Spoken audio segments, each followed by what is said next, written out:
इस वक्त की बड़ी खबर आ रही है दिल्ली से। इस वक्त की बड़ी जानकारी, नीट पेपर लीक मामले पर शिक्षा मंत्री धर्मेंद्र प्रधान ने इस्तीफा दे दिया है। बड़ी और जरूरी जानकारी इस वक्त की। लगातार जंतर मंतर पर हो रहे प्रोटेस्ट और लगातार यूथ की मांग को देखते हुए केंद्र सरकार ने एक बड़ा निर्णय लिया है। कल शाम तक का वक्त मांगा गया था और दोपहर बाद ही इस चीज का निर्णय आ चुका है। शिक्षा मंत्री धर्मेंद्र प्रधान ने अकाउंटेबिलिटी ले ली है और अपने पद से इस्तीफा दे दिया है। बड़ी और जरूरी जानकारी इस वक्त की। धर्मेंद्र प्रधान अब शिक्षा मंत्री नहीं रहे और ऐसे में उन्होंने अपने पद से इस्तीफा दे दिया है। यानी कि लगातार यूथ जिस मांग पर अड़िग था, अपने भविष्य को लेकर चिंतित रहा, इसको लेकर एक पॉजिटिव, जिसे कहेंगे एक फैसला सरकार की ओर से लिया गया है।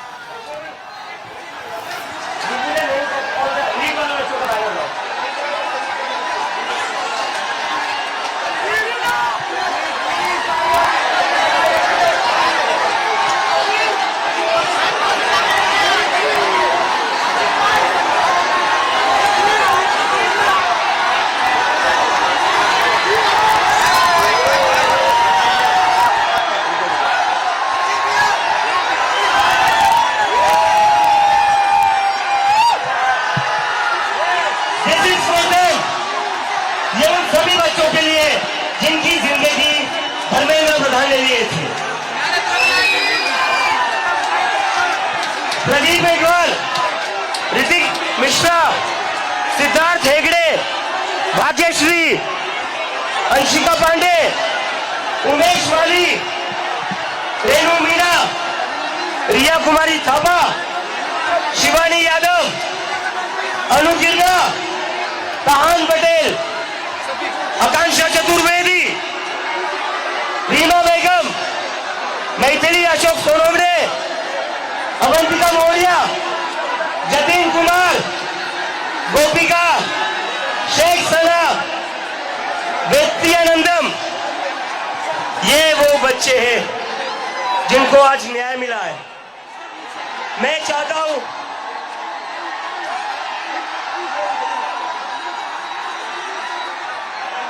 मैं चाहता हूं 2 मिनट का साइलेंस, 2 मिनट का साइलेंस इन बच्चों के लिए,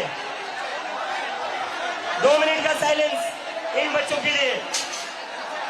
प्लीज मेरी रिक्वेस्ट है आप सभी से।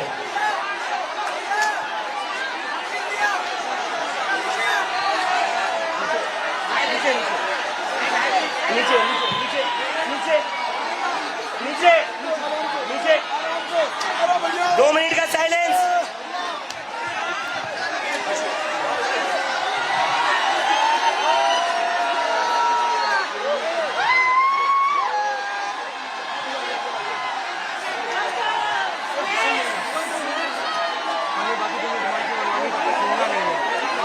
इंपॉर्टेंट है लेकिन नहीं भाई यार,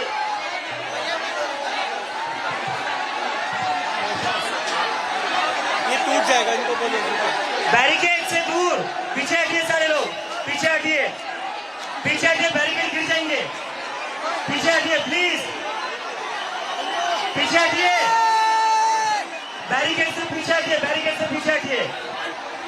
देखिए धर्मेंद्र प्रधान का इस्तीफा तो हो गया है,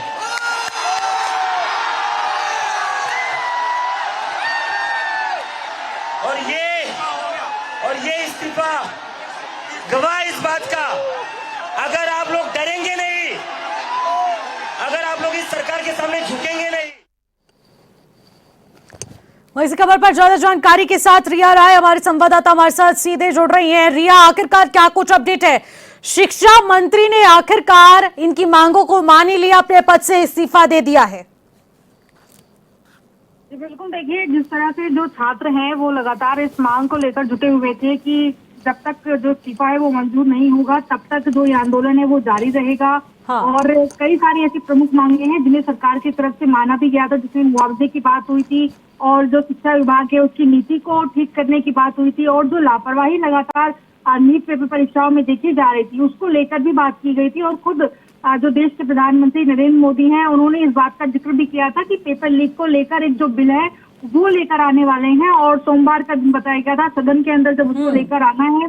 तो कहीं ना कहीं पर आप इससे ये साफ तौर पर नजर आता है कि जो सरकार है वो यूथ के साथ है, छात्रों के साथ है और किसी भी तरीके की जो नाराजगी है छात्रों के बीच में या फिर छात्रों का जो भविष्य है उससे लापरवाही जो हो रही है उससे कहीं ना कहीं पर चाहती है कि ऐसा कुछ भी ना हो जिसकी वजह से जो छात्र हैं वो नाराज हो, उनके भविष्य के साथ खिलवाड़ ना हो। और यही सब देखते हुए जो ये बड़ा फैसला है इस वक्त हम देख रहे हैं, इसको ये माना जा सकता है कि जिस तरह से छात्र ना सिर्फ राजधानी दिल्ली से बल्कि तमाम राज्य से जहां से भी अपनी आवाज को उठा सकता था और सरकार को ये बता सकता था कि अब पेपर लीक हो या फिर शिक्षा विभाग में किसी प्रकार की जो लापरवाही है वो आज का युवा सहन नहीं करेगा। और इस बात को कहीं ना कहीं पर सरकार ने स्वीकार किया है और जो प्रमुख मांग के तौर पर ये कहा जा रहा था कि इस्तीफा जब तक मंजूर नहीं होता है तब तक ये आंदोलन चलता रहेगा। तो काफी अच्छी और बेहतर आप कह सकती हैं कि जो ये खबर है इस वक्त छात्रों के लिए सामने आई है, क्योंकि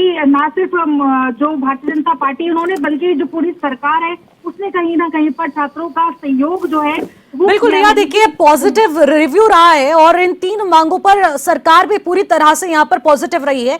उन्होंने पहले इस चीज को क्लियर कर दिया था, प्रधानमंत्री मोदी ने अपने पोस्ट के जरिए ये चीज पहले क्लियर करी कि हम लोग यूथ के साथ हैं, यूथ के भविष्य को हम आगे बढ़ाना चाहते हैं, तो इस पर कोताही तो बिल्कुल भी बर्दाश्त नहीं की जाएगी। लेकिन जब प्रधानमंत्री मोदी ने इस तरीके का फैसला ले लिया है, धर्मेंद्र प्रधान अपने पद से इस्तीफा दे रहे हैं, तो यूथ के बीच इस फैसले को लेकर क्या माहौल है? जी बिल्कुल, देखिए फैसले को लेकर अगर माहौल की बात करें तो जाहिर तौर से उनकी जीत हुई है और जिस तरह का उन्होंने आंदोलन किया कहीं ना कहीं पर उनके विचार को सरकार ने स्वीकार किया है, तो छात्रों में एक काफी पॉजिटिव जो है वो माहौल इस वक्त नजर आ रहा है। लेकिन देखिए यहाँ पर जो केंद्रीय शिक्षा मंत्री उनकी इस्तीफे की बात तो पहल पे थी, लेकिन जो व्यवहार उस समय उनके साथ हुआ आंदोलन के वक्त में, क्योंकि छात्रों ने कहा कि हम जब पहले दिन से ही बैठे थे उस समय से काफी शांति से यह आंदोलन किया जा रहा था और उनकी मांग हर तरफ से रखी जा रही थी, चाहे वो सोशल मीडिया का प्लेटफॉर्म हो या फिर धरना स्थल हो या फिर देश भर में अलग अलग तरीके से वो अपनी मांग को रखना चाह रहे थे। लेकिन जब 20 तारीख को उन्होंने संसद में कूच करना चाहा तो उनके साथ जो बचाव हुआ वो कहीं ना कहीं पर सही नहीं था और छात्र भी इस बात को स्वीकार नहीं करना चाह रहे कि उनके साथ ऐसा भी कुछ हो सकता था, क्योंकि देखिए लाठीचार्ज भी हुआ, कई छात्रों को चोटें भी आई और सिर्फ छात्रों को ही नहीं बल्कि जो वहां पर प्रशासन जो मौजूद था उसमें भी बैठे जो तमाम लोग हैं उनको भी चोटें आई। तो कहीं ना कहीं पर एक अराजकता की जो तस्वीर है वो सामने आई जो कि बहुत गलत संदेश देती है पूरे देश में कि इस तरीके का व्यवहार जो है वो नहीं होना चाहिए था। तो छात्र कहीं ना कहीं पर इस बात को भी उठा रहे हैं कि उस दौरान जो छात्र के साथ व्यवहार हुआ उसको लेकर भी सरकार को माफी मांगनी चाहिए। लेकिन अभी हम बड़ा फैसला सुन रहे हैं क्योंकि इस्तीफे की मांग सबसे पहले और प्रमुख तौर पर रखी जा रही थी, वो मंजूर हो चुका है। तो क्या अब सरकार छात्रों से माफी भी मांगती है या फिर आगे लापरवाही नहीं होगी इसका आश्वासन भी देती है या आंदोलन अभी जारी रहेगा? क्या कुछ होगा जो इसको प्रमुखता से देख रही है, नेतृत्व कर रहे हैं, क्योंकि सोनम वांगचुक जो है वो भी आंदोलन में दोबारा से शामिल हो चुके हैं। अब इतने बड़े फैसले के बाद क्या आंदोलन में और भी चीजें प्रमुखता से जुड़ती हैं या फिर एक इस्तीफे की मांग के बाद जो आंदोलन है वो यहीं पर समाप्त हो जाता है? तो ये बहुत अभी सवाल बने हुए हैं जो कि जो शीर्ष नेतृत्व जो पूरा प्रोटेस्ट देख रहे हैं जिनके माध्यम से ये चल रहा है वो अब अपनी बात को किस तरह से इसमें रखते हैं ये सब हम अपने दर्शकों को बताएंगे। बिल्कुल रिया, इस खबर पर नजर बनाए रखिएगा और अपडेट भी हम तक पहुंचाते रहिएगा। बहुत बहुत शुक्रिया फिलहाल तमाम जानकारी के लिए। और न्यूज रूम से हमारे संवाददाता प्रशांत देवान भी हमारे साथ लाइव जुड़ रहे हैं ज्यादा जानकारी के साथ। प्रशांत, आखिरकार जिस फैसले का इंतजार सभी को था वो फैसला सरकार ने ले लिया, यूथ के साथ खड़े होकर एक जिसे कहेंगे एक पॉजिटिव तरीके से इस फैसले को लिया गया और धर्मेंद्र प्रधान ने अपने पद से इस्तीफा दे दिया। इस फैसले को किस तरीके से देखा जा रहा है? मैं बता दूं आपको निश्चित ये फैसला बहुत ही अहम हो जाता है ऐसे में, क्योंकि लगातार जो है जब से प्रोटेस्ट सीजीपी का शुरू हुआ था और उसके साथ यूथ ने जुड़ना शुरू किया था, लगातार ये कहा जा रहा है कि सबसे जरूरी मांग और सबसे पहली मांग ये थी सीजीपी की, धर्मेंद्र प्रधान जो है वो इस्तीफा दे। ऐसे में लगातार जो है कोशिश की गई छात्रों को समझाने की, उन पर लाठीचार्ज भी हुआ, लेकिन लगातार जो है सोशल मीडिया पे जिस तरीके से कैंपेन देखा गया और लगातार इंस्टाग्राम के जरिए कैंपेन चला, इस तरीके की खबरें सामने। और ऐसे में आपने भी देखा होगा कि रील के जरिए जो है यूथ ने जो है अपना विरोध विरोध जताया और ऐसे में लगातार सरकार से बातचीत भी हुई, सीजीपी के जो लोग थे उनकी भी बातचीत हुई, लेकिन उसमें भी जो है मुख्य मांगे जो रखी गई उनमें से मुख्य मांग ये भी थी कि धर्मेंद्र प्रधान का इस्तीफा होना चाहिए और जब तक इस्तीफा नहीं होगा तब तक जो है सीजीपी का प्रोटेस्ट खत्म नहीं होगा। ऐसे में निशी ये जो अब खबर सामने आ रही है कि धर्मेंद्र प्रधान ने अपना इस्तीफा जो है प्रधानमंत्री नरेंद्र मोदी को भेज दिया है, इसमें कहीं ना कहीं विपक्ष जो है वो भी खुशी मनाता हुआ आपको नजर आएगा, क्योंकि विपक्ष जो छात्रों के साथ खड़ा था वो राहुल गांधी हो या फिर अखिलेश यादव हो या अरविंद केजरीवाल, उनका भी लगातार यही कहना था कि इसमें शिक्षा मंत्री को जिम्मेदारी लेते हुए अपना इस्तीफा दे देना चाहिए। और ऐसे में कहीं ना कहीं अब जो इस्तीफा हुआ है निश्चय देखना होगा कि इसमें आगे अब क्या कुछ जो है सरकार जो है आगे अपना क्या बयान सामने रखती है, क्योंकि जिस तरीके से लगातार आप देख रहे होंगे कि इंस्टाग्राम पर भी नरेंद्र मोदी लगातार जो है यूथ के लिए जो है सोशल मीडिया पर वीडियो अपलोड कर रहे हैं, रील अपलोड कर रहे हैं, जिसने एक रिकॉर्ड भी बना लिया है। तो ऐसे में आज क्या रील अपलोड होती है और क्या प्रधानमंत्री नरेंद्र मोदी इंस्टाग्राम पर आकर युवाओं को क्या संदेश देते हैं, ये देखना होगा। ठीक है प्रशांत, आप हमारे साथ बनी रहिए, सीधे तस्वीरें दिखाते हैं आपको कि इस वक्त जंतर मंतर पर क्या कुछ माहौल बना हुआ है। अभिजीत देव के तमाम मीडिया के साथ बातचीत करते हुए भी नजर आ रहे हैं, सीधे तस्वीरें सुनाते हैं। सारे चीजों से बड़ा बना दिया।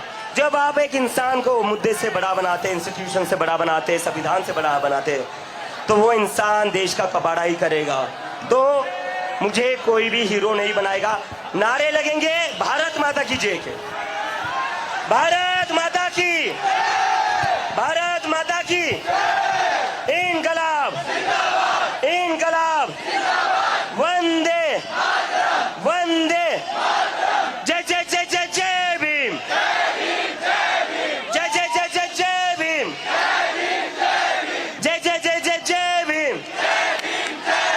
और मराठी मीडिया है क्या यहाँ पर? एक मिनिट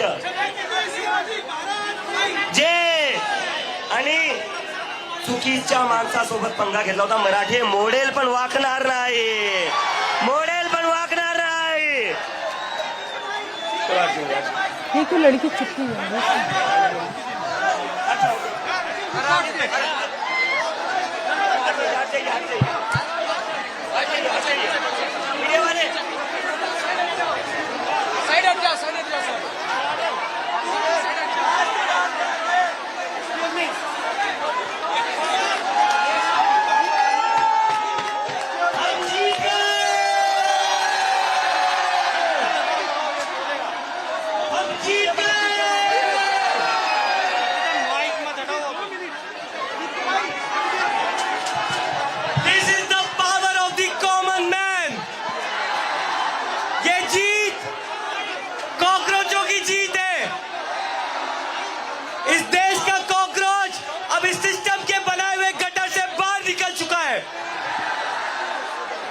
ये एक आम आदमी की जीत है, ये आप लोगों की जीत है, ये इस देश के युवा की जीत है, ये इस देश के भविष्य की जीत है, ये भारत की जीत है, ये भारत के सपने की जीत है, ये भारत के भविष्य की जीत है।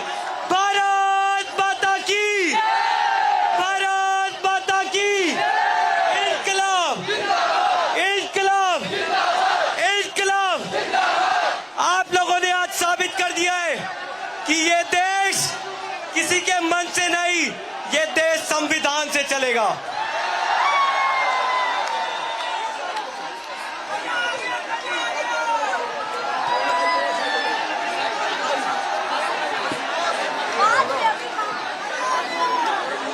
जितने भी लोगों ने पिछले 37 दिन में इस आंदोलन में अपनी आहुति दी है, संघर्ष किया है, गर्मी में परेशान हुए, बारिश में परेशान हुए, पुलिस की लाठियां खाई है, सड़क पे घसीटे गए हैं, आप सबको ये देश आज सलाम कर रहा है। जितने भी लोग इस समय जंतर मंतर पर मौजूद हैं, आप सभी लोगों ने आज इतिहास रच दिया है। जैसा सोनम वांगचुक जी ने कहा था, हम लोगों ने जंतर मंतर पर आजादी का दूसरा आंदोलन लड़ा था और उस टाइम अंग्रेजों को भगाया था, इस बार काले अंग्रेजों को भगा दिया है।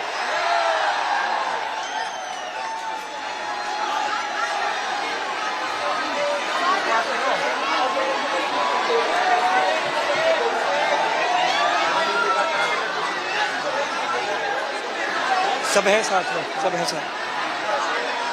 अभी ये लड़ाई खत्म नहीं हुई है, अभी भी सरकार से मीटिंग बाकी है, लेकिन इस बार हम सरकार से बस दस्तखत लेने जाएंगे कि धर्मेंद्र प्रधान का इस्तीफा हो गया है। हम सरकार से दस्तखत लेने जाएंगे कि नीट में जो परिवार अपने बच्चों को खोए उनको 1 करोड़ का मुआवजा मिलेगा। हम सरकार से दस्तखत लेने जाएंगे कि 20 जुलाई को और उसके पहले जितने भी हमारे साथी हैं उन पे किसी भी प्रकार की कोई कानूनी कार्रवाई नहीं होगी। बहुत लोग पूछ रहे थे कि प्रधान का इस्तीफा हो गया तो फिर क्या होगा। हमने क्या बोला था, पहला विकेट एक बार गिरने तो दो।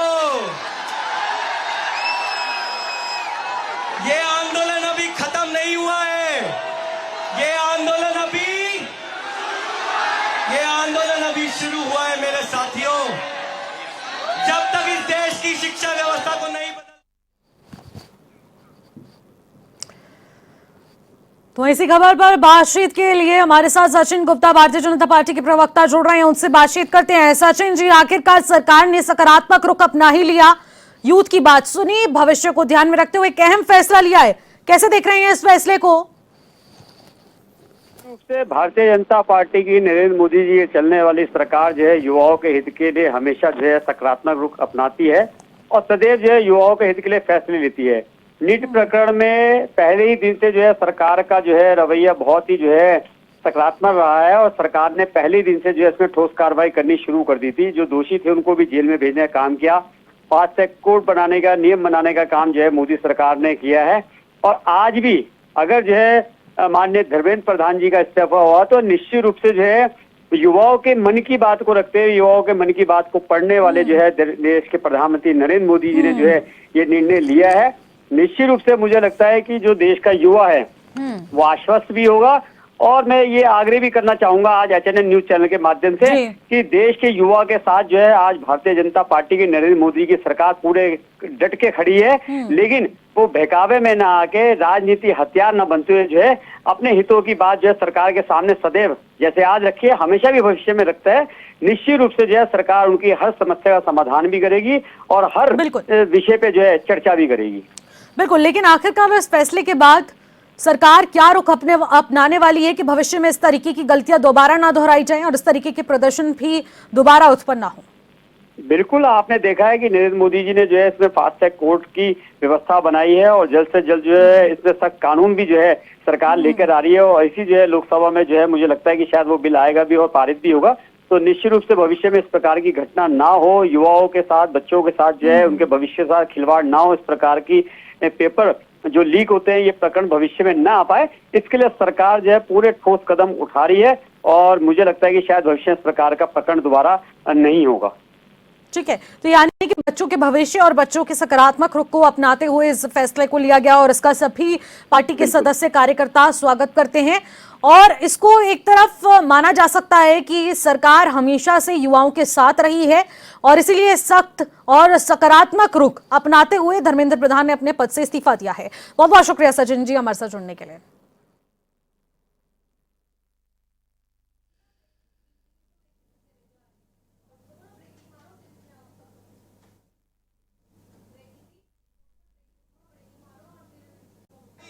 तब तक हम लोग कहीं नहीं जा रहे हैं, तो बैठ जाओ, पीछे हो जाओ और सब बैठ जाओ। अरे एक बार नेशनल एंथम प्ले कर दे। ये तार खींच रहा है यार, वो बच्चे हैं, तार खींच रहा है। बहुत बहुत बड़ी जीत हुई है युवाओं की, बहुत बहुत बड़ी जीत हुई है संविधान की, इस लोकतंत्र की। ये युवाओं का पावर है और हम सरकार में, प्रशासन में सारे लोगों को बोल देना चाहते हैं, do not mess with the young generation. हमारा ताकत है ये, हमारा यूनिटी ताकत है। हिंदू मुस्लिम राजनीति छोड़ दीजिए। आपको चेतावनी है, एक इंसान का यहाँ पे इस्तीफा हुआ है। अगर आपने अपनी गंदी राजनीति नहीं छोड़ी, जवाबदेही और ट्रांसपेरेंसी में नहीं लाया, तो हम लोग किसी का रेजिग्नेशन नहीं छोड़ेंगे। तो बहुत बड़ी जीत है, संविधान जीता है, युवा जीते हैं, ये देश जीता है।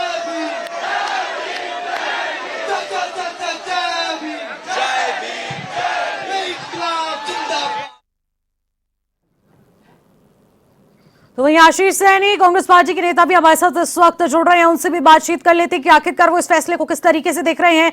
आशीष सैनी जी, युवाओं की जीत हो चुकी है, धर्मेंद्र प्रधान ने अपने पद से इस्तीफा दिया, सरकार ने युवाओं के भविष्य को ध्यान में रखते हुए सकारात्मक रुख अपनाया है, अब क्या कहेंगे आप?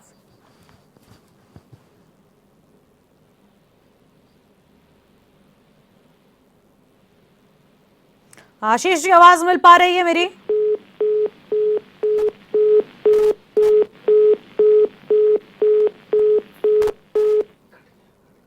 ठीक है, तो आशीष जी से संपर्क साधने की कोशिश करेंगे एक बार फिर से, लेकिन धर्मेंद्र प्रधान ने प्रधानमंत्री मोदी को अपना इस्तीफा भेज दिया है और उन्होंने कहा कि मैं अपनी जिम्मेदारियों से मुंह नहीं मोड़ सकता और जिस तरीके के आरोप लगे हैं और जिस तरीके की बात की जा रही है, मैं छात्रों के भविष्य के साथ बिल्कुल भी खिलवाड़ ना कर सकता हूं, ना कर पाऊंगा और ना मेरे कभी भी जीवन में इस तरीके के मूल्य रहे हैं। और इसी को ध्यान में रखते हुए धर्मेंद्र प्रधान ने कहा कि मैं अकाउंटेबिलिटी ले रहा हूं और मैं जिम्मेदारी के साथ इस पद से इस्तीफा दे रहा हूं, जिससे कि एक तरफ युवाओं की जीत जरूर होगी और एक बार फिर से उनके बीच सकारात्मक भरोसा पैदा हो पाएगा कि आखिरकार सरकार वाकई में उन लोगों के हितों के बारे में सोच रही है, सकारात्मक फैसले लिया करती है और संविधान अभी भी जिंदा है और हमारे कॉन्स्टिट्यूशन में इतनी ज्यादा पावर जरूर है कि आखिरकार युवाओं को यूं ही नहीं छोड़ दिया जाएगा।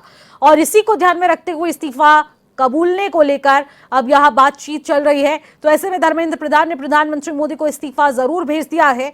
अब इसको लेकर शाम एक बार फिर से मीटिंग होने जा रही है केंद्र के डेलीगेशन और सीजेपी के डेलीगेशन के साथ और ये ऑफिशियली अनाउंस हो जाएगा और उसके बाद ये साक्षात्कार होंगे और उसके बाद ये सब चीजें जिसे कहेंगे एक मोहर लग जाएगी। और वाकई में अभी इस वक्त जंतर मंतर पर जो स्थिति बनी हुई है उसमें साफ हर्ष लोगों के बीच देखने को मिल रहा है, यूथ के बीच देखने को मिल रहा है। उन्होंने कहा कि ये उन 30 बच्चों की जीत है जिन्होंने नीट पेपर लीक मामले में अपनी जान गंवाई, सुसाइड किया और उसके बाद ये हमारी जीत से कम बिल्कुल भी नहीं है, क्योंकि इससे ये साफ पता चलता है कि कॉन्स्टिट्यूशन, संविधान और हमारे सरकार, हमारा सिस्टम अभी भी जिंदा है, इसीलिए उन्होंने युवाओं के भविष्य को ध्यान में रखा है। आशीष सैनी कांग्रेस पार्टी के नेता एक बार फिर हमारे साथ जुड़ चुके हैं। आशीष सैनी जी, बड़ा और अहम फैसला ले ही लिया गया है, नॉन नेगोशिएबल डिमांड मान ली गई है, धर्मेंद्र प्रधान ने प्रधानमंत्री मोदी को इस्तीफा भेज दिया है, क्या कहना चाहेंगे इस फैसले को लेकर? देखिए, मैं यही बात कहूंगा कि छात्रों की मांग बिल्कुल जायज थी और लंबे समय से इन्हीं मंत्री जी का इस्तीफा मांगा जा रहा था। पेपर लीक के लिए पूर्ण रूप से जिम्मेदार है, पेपर लीक की पूरी जिम्मेदारी इनको लेनी चाहिए थी। देर से ही सही, लेकिन सही निर्णय लिया गया। और धर्मेंद्र प्रधान का इस्तीफा तो अभी इस सरकार के भ्रष्टाचार का अभी पहला विकेट गिरा है।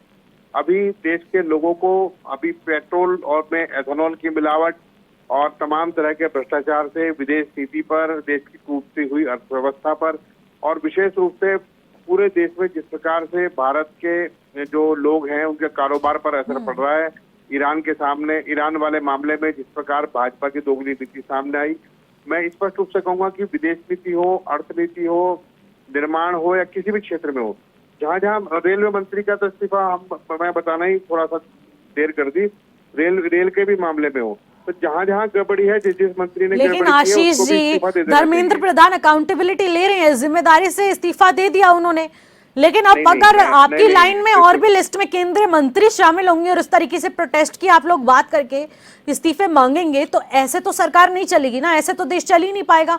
हमारी तरफ से ये सरकार ना चले, ये आज गिर जाए, देश में चुनाव हो जाए, नई सरकार आके अपना काम कर लेगी। ये लोगों ने अपने नकारापन को अपने अपने मंत्रालय में साबित किया है। आप देखिए कि जब छात्रों का आंदोलन लंबे समय से चल रहा था, इस्तीफे की मांग चल रही थी, उस समय इन्हें इस्तीफा देते तो हम मानते कि अकाउंटेबिलिटी स्वीकार करी, इसलिए इन्होंने इस्तीफा दिया है। अब तो ये जूते खाकर इस्तीफा दिया है इन्होंने। अब जब बिल्कुल हालात खराब हो गए, जब प्रधानमंत्री को रात को 12 बजे किसी कमरे में छुपकर अगर वीडियो बनाकर डालनी पड़ रही है इंस्टाग्राम पर, तो अंदाज लगाइए कि सरकार कितनी घुटनों पर टिकी होगी। ये सब अगर एक मंत्री की गैर जिम्मेदारी और गैर जवाबदेही के कारण हुआ है, तो ये निश्चित रूप से देश के युवाओं की, जेन जी की और प्रत्येक व्यक्ति की जो देश के भविष्य को लेकर अगर थोड़ा सा भी चिंतित है, उन सब की जीत है। और ये इनकी हार नहीं है, ये मैं कह रहा हूँ, ये बीजेपी की हार नहीं है, ये उस माफिया की हार है जो शिक्षा के क्षेत्र में जबरदस्त तरीके से इंटरफेयर करके, और मैं फिर एक बात कह रहा हूँ, जहां आरएसएस के लोग घुसेंगे, आरएसएस के लोग एनटीए में घुसे, तो वहाँ भ्रष्टाचार शुरू हुआ। आरएसएस के लोग चुनाव आयोग में घुसे, वहाँ पर भ्रष्टाचार है। आरएसएस के लोग जहाँ पर भी घुसेंगे, और ये आरएसएस के लोग बीजेपी के रास्ते ही सिस्टम में घुस रहे हैं और सिस्टम को दीमक की तरह खोखला कर रहे हैं। लेकिन ऐसा नहीं बोला जा सकता, और अगर सरकार नहीं, वाकई में मैं- जिम्मेदारी ले रही है, अकाउंटेबिलिटी ले रही है, इससे तो इच्छा शक्ति का पता चलता है ना कि वो इसमें भविष्य के बारे में सोच रही है, नहीं, युवाओं के नहीं, भविष्य को मैं लेकर इसमें- चल रही है। नहीं, मैं इसमें एक लाइन जोड़ना चाहूंगा। अभी आपने कहा ऐसा नहीं कहा जा सकता। एक अनरजिस्टर्ड संस्था के लिए चिंता करने की जरूरत क्या है? और उस अनरजिस्टर्ड संस्था के वो लोग जो संविधान में विश्वास नहीं रखते, उनको संविधान के इस सिस्टम में घुसाने के जिम्मेदार कौन है? बीजेपी के लोग हैं। बीजेपी के लोगों ने उनकी ठीक है, नस ठीक है। पकड़ी हुई है। देखते हैं आशीष जी कि आखिरकार अब इस फैसले को युवा किस तरीके से लेते हैं, क्योंकि ये युवाओं का मुद्दा था और युवाओं के भविष्य से जुड़ा हुआ था, और इस पर वो लोग काफी ज्यादा खुश नजर आ रहे हैं। और एट द एंड मैटर ही वही करता है कि युवाओं को सेटिस्फैक्शन मिलना चाहिए कि आज भी कॉन्स्टिट्यूशन जिंदा है और उसी पर ही सरकार काम कर रही है। बहुत बहुत शुक्रिया आशीष सैनी जी हमारे साथ जुड़ने के लिए।